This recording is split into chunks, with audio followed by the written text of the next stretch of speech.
জয় শ্রী মহাকাল। হস্তরেখায় কি থাকলে হঠাৎ করে ধন সম্পদ প্রাপ্তি হয়, একটু নজরে রাখবেন। আমি একে দেখাচ্ছি।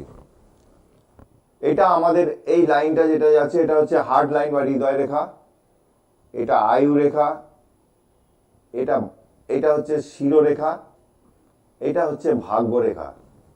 এবার দেখা গেল যে আপনার এই এই জায়গাটা হচ্ছে রাহুর ক্ষেত্র, আমি গোল করে দিলাম, এই জায়গাটা হচ্ছে রাহুর ক্ষেত্র।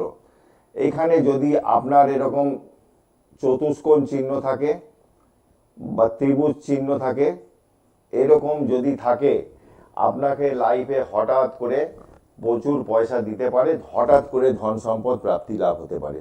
ঠিক আছে, সেটা লটারি ক্ষেত্রে হোক, কোনো সম্পত্তি থেকে হোক, হঠাৎ করে ধন সম্পদ প্রাপ্তি হতে পারে। আর যদি আপনার এই শিরোরেখা এবং হৃদয় রেখা এর মাঝখানে যদি এরকম ক্রস সাইন থাকে, খুব দুর্লভ, গোটা ওয়ার্ল্ডে 3% লোকের হাতে এটা থাকে, এরা কিন্তু খুব ভাগ্যবান লোক হয়।